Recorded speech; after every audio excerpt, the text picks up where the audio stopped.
This is what's interesting to us this morning, brought to you by Grand Prix Motorsports. If you are looking for the original motorcycle, talking about the Indian motorcycle, check them out off of County Line. And...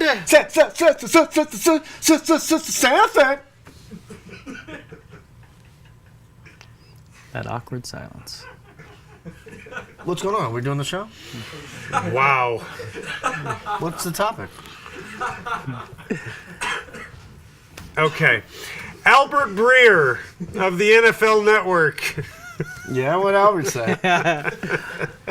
Albert Breer of the NFL Network says that the league wants to expand even more now. Oh. We know that they want to play in London, at least 3 games a year. Yep. Now they want to play in Germany. Okay. They want to play in China. Regular season games. Regular season games. Wow. Right. They want to play in Canada. Okay. They want to do the Pro Bowl, as we talked about earlier in the week, in Brazil. Is this being smart, ambitious, go big or go home, or do you think this thing's going to backfire? It won't backfire in terms of ratings. They can always sell it that it's working, but at some point you're losing your core audience, that you get so big you dilute it to the point that you're going to China, you're going to Brazil. They're going to argue that the ratings say it's fine, but at some point it's better to do what you do really well than to keep trying to do more and more and more. I think at some point the NFL could, as Mark Cuban believed, could turn on itself a little bit. Yeah. Right. The greed and arrogance at some point might reach the water. I don't know if it's reached its water level, but I think we're approaching it, Ben. I'll say this, though. One fascinating thing the NBA did in the early 1990s was expand globally, and David Stern saw it, and he saw the game as a global game. And I don't recall if they played regular season games, or maybe it was more exhibition games, but they went to China. And combining that with the Dream Team in 1992, basketball became a global game, and now we see it. Every NBA roster's got at least 1 or 2 dudes that aren't from America and are key players to the team. Now, am I saying that there's going to be guys from Dusseldorf on the Broncos in 15 years? I mean, I don't know. Heinz Schmidt is going to be the new center. That's There's like 3 Germans playing in the NFL now, but that would be my question, Eric and Ben, is when they did it for basketball, it made sense because so many people were playing basketball, and you do have guys who profile as basketball. Yeah. Do they have NFL players in China, Brazil, Germany? I don't know. I know in Germany, maybe.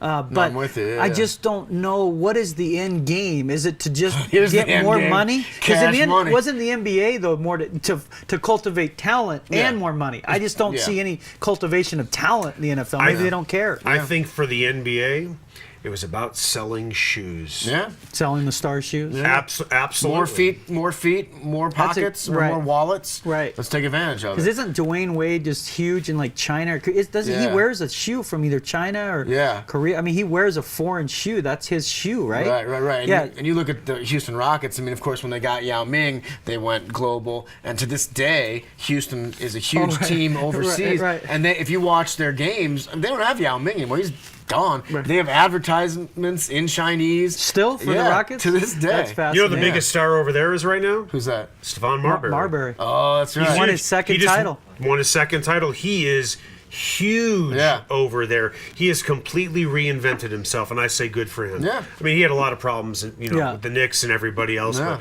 good for him. One more thing about this topic. How upset do you think taking this game overseas is going to upset the fans, knowing that they're only going to get, maybe 7 home games now? And knowing the NFL, they're going to charge them for 8. Right. I was going to say, or throw 2 preseason games for 10. Yeah. Yeah, that's the thing. They're going to get 7 and pay for 8. That's the worst part of it. Right. It's like, not only are we taking your home game, but we're going to raise the ticket prices of the 7 remaining, so we don't lose a dime of revenue. They just never resist the opportunity to just and then turn it. Right. But anytime your team gets moved overseas, it just feels, I know they're saying now any team that wants a Super Bowl has to do it, but it just feels like it's just a horrible commentary about your fan base, that they're basically saying those local fans don't matter to us. Right.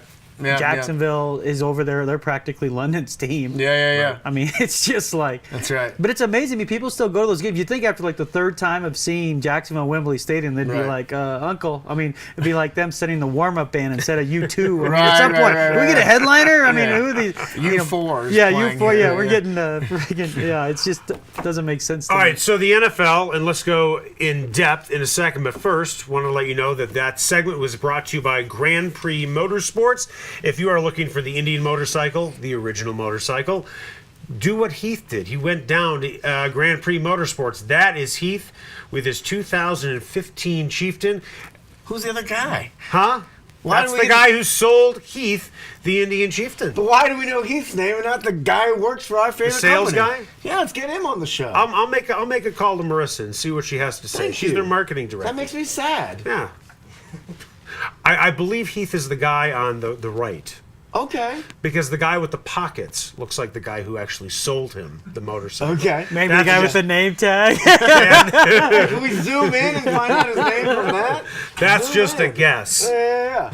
I was like, this guy's probably watching right now. Oh, my company, they're on this show every morning. I heard that they're going to put that big photo with me and Heath on there today. I can't wait. Just like you did the thing for your son. Exactly. He wants to see himself on the show.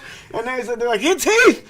And some guy. Hey, what is the guy from the Hannibal Lecter that was in the movie The Indian about this motorcycle? Anthony Hopkins. Yeah, my dad's car was in that movie because my Really? dad races at Bonneville, and they had to use extras because that film was. I think the name of the movie was The Indian. It right? has was about, something about Indian motorcycles in the name of the movie. Yeah, but they used. Yeah, my dad's car No was way. in that movie, but he got to have lunch one day with Anthony Hopkins. He said it was What? fascinating. Wow. Hopkins was just like a normal guy Come talking to all the on. racers. And Did he have fava beans? I don't know about that. But I believe that's your mating call, isn't it? Wait, take a single shot of me real quick, would you, Don? No, please not. Is that your mating call, Benjamin? You go out to the bars in Lodo. Hello, ladies.